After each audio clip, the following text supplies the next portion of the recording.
Welcome to Scented Pages. Hello. Welcome back to my channel, baby. I finished Ethic 3 and 4. So I was coming to talk about it. And also, I had gotten a couple of little things from Bath and Body Works. They had a little sale. So I got some little baby perfumes. I wanted to share the notes with you because they smell so good. I finally got the fireplace back, and it's even better than before.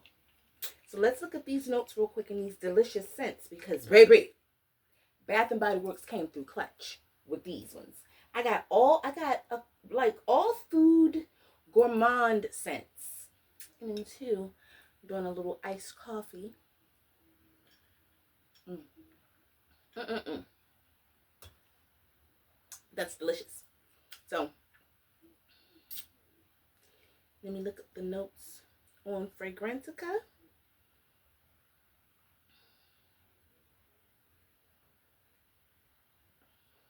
Because the lemon pound cake one has a little more explanation behind it than the strawberry shortcake. So, iced lemon pound cake was released is by Bath and Body Works. It was launched in 2023. It says the notes of this fragrance are sugary glazed icing, pure lemon zest, and fluffy pound cake. And that pound cake note really smells marshmallowy and like whipped cream. It smells so good. It kind of almost reminds me of my Aquilina Creamy Sunshine, just a little bit. But it smells so good. It says the scent is rich and tangy with a sweet finish that resembles the dessert it's named after. The sugary glazed icing adds a sweetness factor that complements the tartness of the lemon zest. It really does. While the fluffy pound cake balances everything out with creamy aroma. The overall impression is warm and comforting, making it an excellent choice for those looking for cozy and inviting fragrances. Yes, beautiful. Then I got strawberry shortcake, which is a similar sweet, not shortcake, strawberry pound cake, which is a similar sweet scent. I got it to go with my strawberry shortcake body butter that I showed you. I think I showed it in the last video. One of them videos, maybe I didn't. But it's a body butter. Sweet, fruity, vanilla. And it's a sweet, airy swirl of fresh strawberries, golden shortcake, and whipped cream.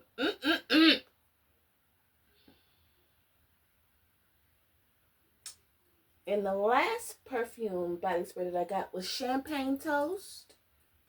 That smells, now, of all of them, that's the one that, it smells like a gourmand, but it's a mature gourmand to me. It smells like nighttime, going out on like a night out on the town with just a quick spritz of something light. Let me see.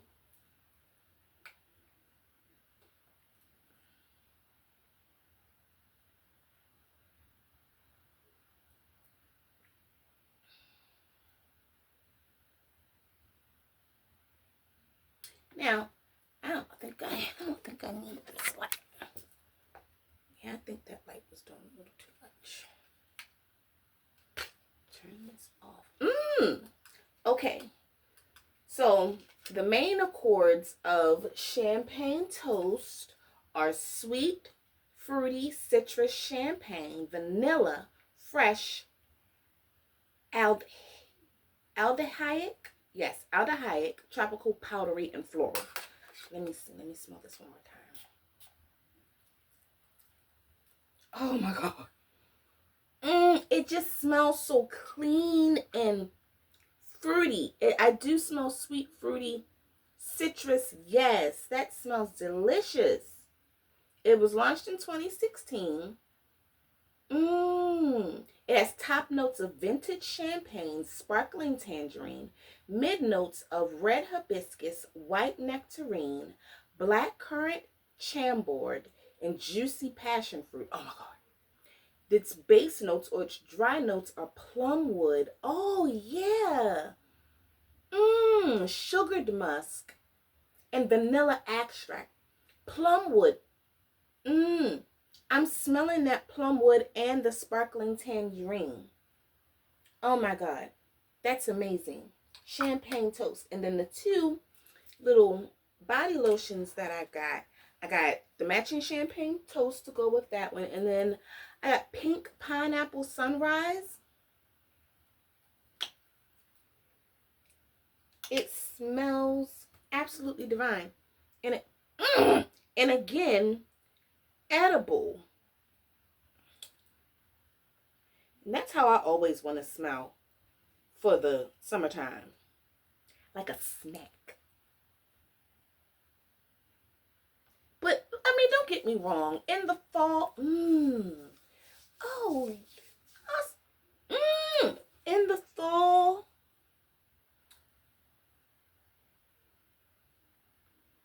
I like a good apple. I like a good apple kind of scent, something sweet like that. Give me good, I like sandalwood scents in the fall and the winter months. But in the spring and summer, baby, I want to smell like pineapples, peaches, and, like spring fruits, strawberries, lemons, stuff like that.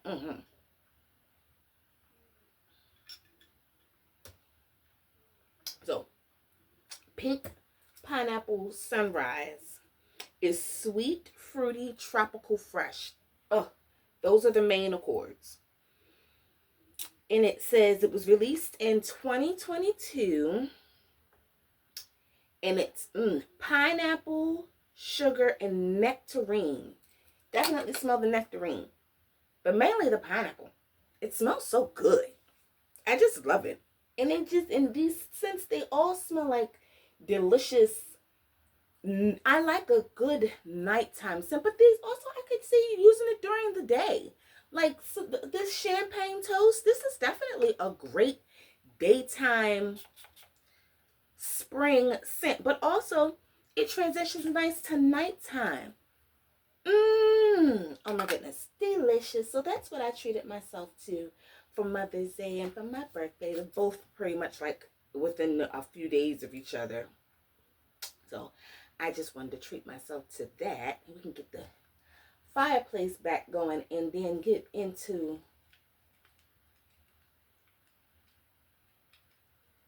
ethic.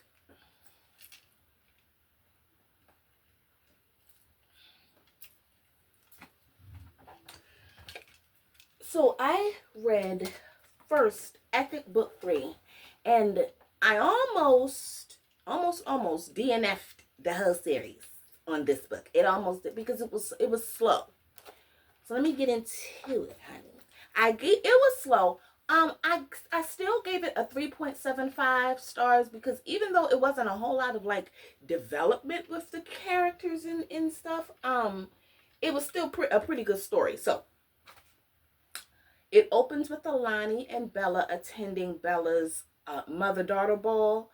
And after that, Ethic shared his story with Alani of his childhood with his mother, which he had a very abusive mother. But it allowed us to get to know Ethic in a deeper way. His backstory, besides just what was in Moth to a Flame, I like how he explained how his mother was his first heartbreak. So then we get to Morgan and Messiah, and they want to move in with each other. Messiah wants Morgan to move in with him, but she's apprehensive about it because she's afraid that Ethic is going to object to the whole thing. They are already secretly seeing each other because Ethic doesn't approve of their relationship because Messiah is a dangerous guy. Messiah is like ethics understudy. That's important. Keep that in mind. Um, so she says, ethic. So ethic would never allow them to be a get together, right? Because it's unsafe. But she said, Morgan says to Messiah, he worries. He just wants me to be safe, and he goes, exactly, safe with me.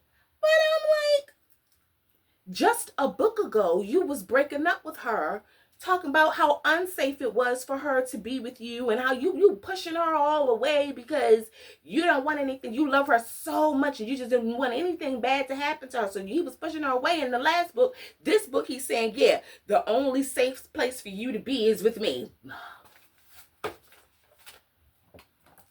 Morgan and Messiah irk my, like, really, in this book they were really getting on my nerves even more so, because the lane that they just will not pick a lane and stay in it. With being together or not, they have this crazy obsession with one another, but yet they keep going back and forth with the being with one another or whatnot, and I don't like that. So he says to her that, you know, the only way for her to be safe is with him, which irked me. But that was that. Then he wants Morgan to move in with him, Messiah. But then he rolls up on her one day in school and he sees this guy Bash. He sees him kind of like peck Morgan on her cheek, and because Morgan had dropped her books, and so he helped her on account of him, on account of Bash. So he helped her pick him up, and then he ended up walking her to her car, and this and the other. They kind of like changed a few little words, had a little bit of chemistry, and he kissed on her cheek, blah, blah, blah. But Messiah saw it and totally like ran with it, lost his whole damn mind, and broke up just that fast. Broke up with Morgan, and Morgan was totally distraught. So she called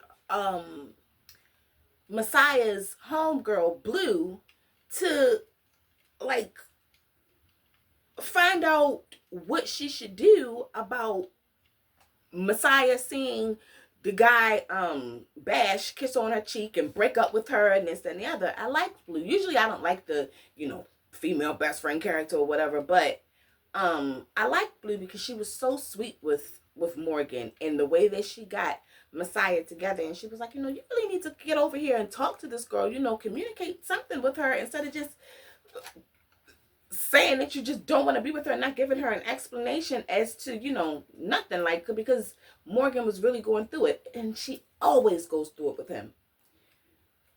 She goes through it even further in the next book, but before we get into that, I'm gonna finish up this one anyway. So Blue told Messiah to come and talk to her. They did. Far as in this book, Alani and Ethic, okay, I haven't really been too invested in Alani and Ethic because I really do not condone or understand or condone their relationship. I feel like it's the stupidest thing ever.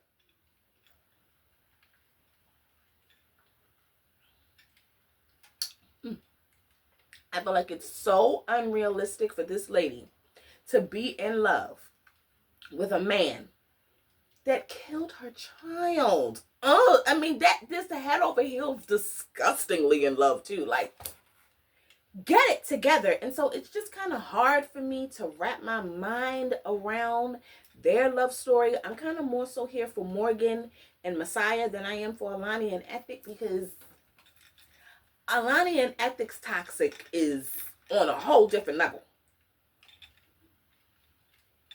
But what I did like about in this book, Ethic 3, was that Alani wrote a book in her trying to heal herself and, you know, sort through her feelings with Ethic and, you know, her daughter and this and the other.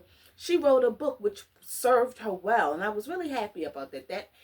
That I kind of connected with her on that because I like writing myself, and writing is so healing. So she wrote a book. Then the last thing before the book ended between Morgan and Messiah was that Messiah then shot up the club, and now Morgan thinks that she's pregnant. She is pregnant, but it'll be confirmed in the next book. But by the end of book 3, she's wondering, and they're like making love, and they saying silly stuff in each other's ear in the throes of passion, and she's pregnant. Silly.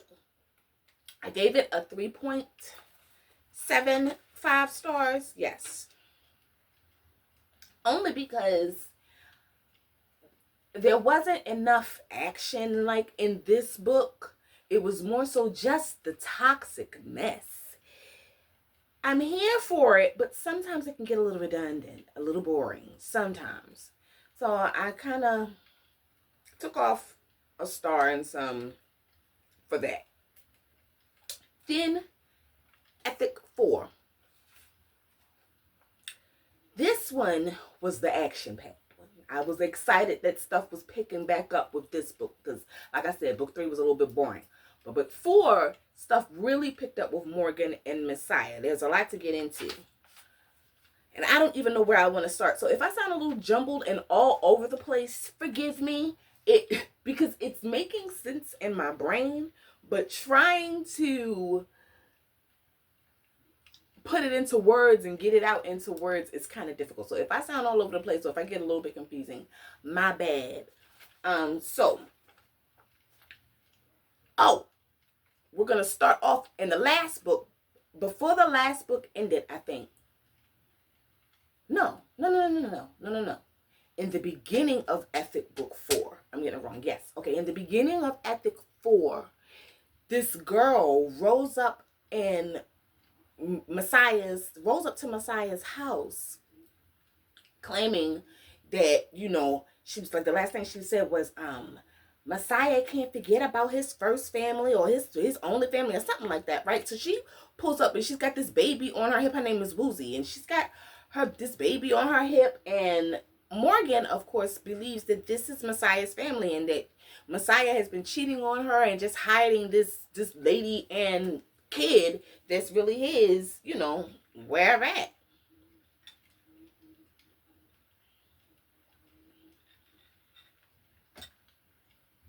In the meantime, Messiah has a meeting with his father, Bookie, and it's revealed that, okay, so this is where it gets a little bit confusing. Messiah is really there for his dad to take revenge on Benny Atkins. Now, if you remember, Benny Atkins is Morgan, Bella, and Raven's dad, biological dad. So, and then another thing in this book in book 4 was that it's finally mentioned that Ethic has scars on his face. But anyway, I was happy about that because it's never mentioned that his face is half scarred in any of the other books. And because of what happened in Moth to a Flame. And I'm like, how in the world is he this perfect looking man when like half his face is scarred? But it is mentioned in this book, in book 4. Anyway, Morgan confronts Messiah about this chick Woozy, but he never flat out answers her as to who Woozy is. And we're sitting there listening and wondering, like, well, why the hell won't he answer her? Like, why won't he say what's going on? Because he's talking to, other people, his homeboys, and he's like, he asks his homeboy asks him, like, so Morgan, he was like, so Morgan knows. And Messiah's like, Woozy show up and she got it looking like I'm cheating. And his homeboy, I think his name was something I can't remember his homeboy's name, but he said, ain't that better than her knowing the truth? Well, honey, the truth is a doozy.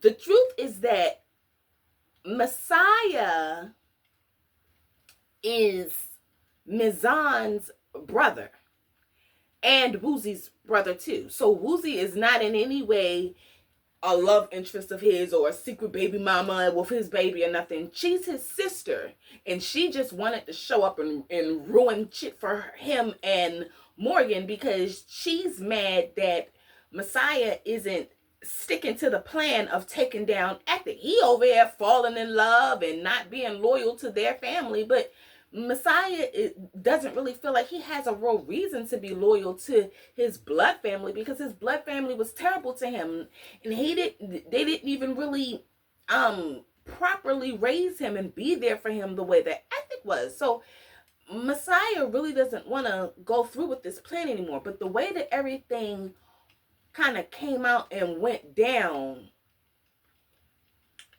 was a whole lot. So Messiah, Woozy, and Mazan are all siblings. Woozy showed up at Messiah's house, led Morgan to believe that she was his baby mother and that was his baby. And of course, that's exactly what Morgan believes. But what I liked about this was that Alani ended up being there and really supporting Morgan. Because I don't know if I mentioned this in my other videos, but Alani and Morgan really had a strained relationship because Morgan didn't care for Alani because Alani had shot Ethic for one, and she didn't want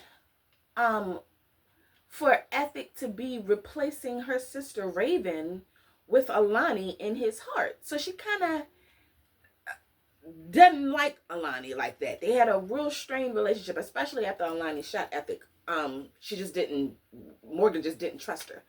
But this situation with Messiah and Morgan kind of beefing about this girl that she don't know who she is, it opened up the door for Alani and Morgan to heal their relationship and to work on their relationship. So Alani grabbed Morgan and took her back to her house, and they were cooking together and talking, and Morgan was just crying. It was a good girlish bonding moment, something that needed to happen for them if they're gonna be a family and if Alani is really gonna be with Ethic. So mind you, I just want to keep track that Ethic is not Morgan's biological father. He's like an adopted dad to her. Her biological father, Morgan's biological father, is Benny Atkins. So Mazan raised Woozy and Messiah after their father was sent to jail by Benny Atkins. Benny set him up pretty much for being a piece of shit, always beating on his wife and stuff like that. And when something went down, Benny Atkins allowed Boozy to go to jail. And so since then, Boozy has had it out.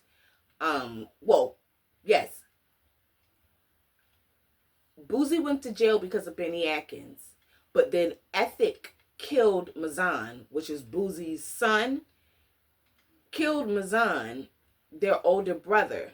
So Woozy and Bookie really, really have it out for Ethic because he killed their older brother and his son. This is actually Benny Atkins being behind Bookie going to jail is the whole reason why Mazan was even sent in the first place. Let me explain to you who Mazan is, because I had completely it rang a bell when his name came up, but I had completely forgotten who he was. He's the guy in Moth to a Flame that Raven would not leave alone. Yeah, so that's who is Messiah's brother. And Morgan hasn't known that. Mazan is behind Morgan's whole family being killed and her whole demise pretty much. And here she is, being with his brother. So she didn't feel good about that when she found that out.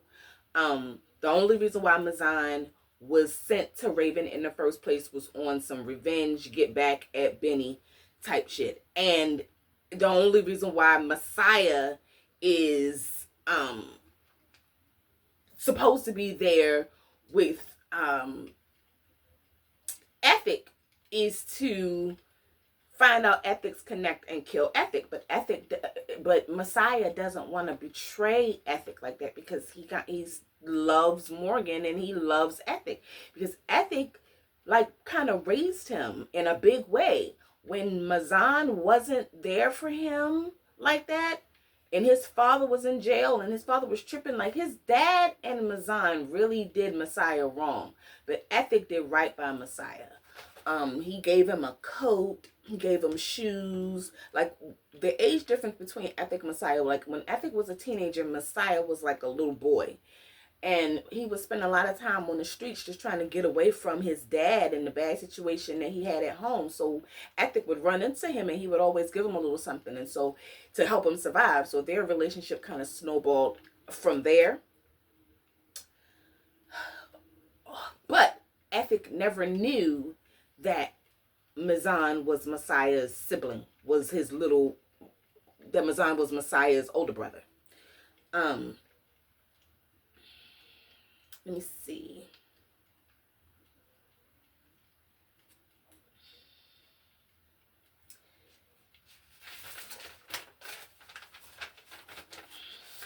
I kind of wanted to explain the twist a little bit more, but I already gave it away, but I kind of wanted to explain it a little more intricately. But I mean, I guess if you read the book, that's not really necessary. Messiah ended up confessing. Messiah pulled a gun on Ethic, but Ethic wrestled the gun from Messiah. And so Messiah was like, what the fuck is this all about? And so that made Messiah confess that he was there for revenge and that he was Mazan's little brother. At this point, Ethic has already killed Mazan, as we already know. And so Ethic tells Messiah to just leave the city and to never show back up again. Whole time, Ethic nor Messiah know that Morgan is pregnant. This goofy girl, fucking Morgan,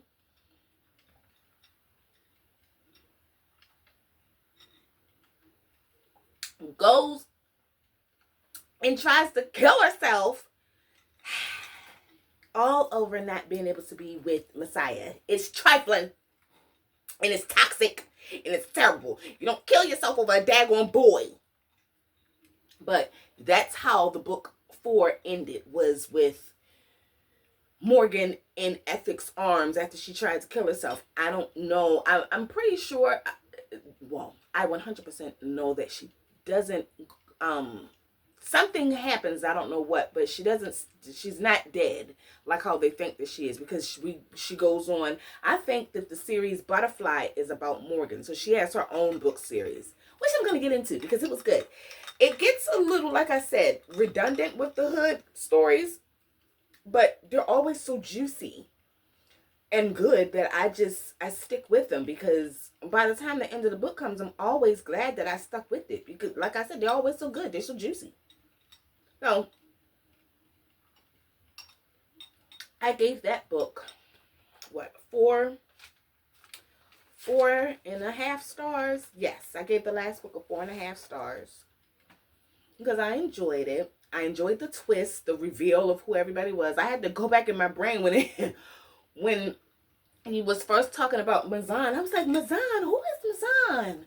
What in the world? Like, and it was ringing a bell. So when I went back and I looked at my reviews and I looked at, the other book summaries, then it clicked who Mazan was. I was like, oh, okay, now that's reaching back 10 books ago for a character. But it was still really good. Oh my goodness. I've been talking for almost a half an hour. Let me get off of here and see you all next time. It was fun. I think I'm going to get into a library book next, because I still have these library books that I have not really touched. I was doing a lot with trying to take my hair out, and so, speaking of which, I got my hair done. I went to the shop and got it braided in the back. Let me show the back. It's a little sore back there. I don't know if you can tell, but I went and got it done in the back. Just had them braided up into a simple little bun, and then I came home and put some little curly cues in the front, little crochet weave in the front. Too cute. All right, see you next time.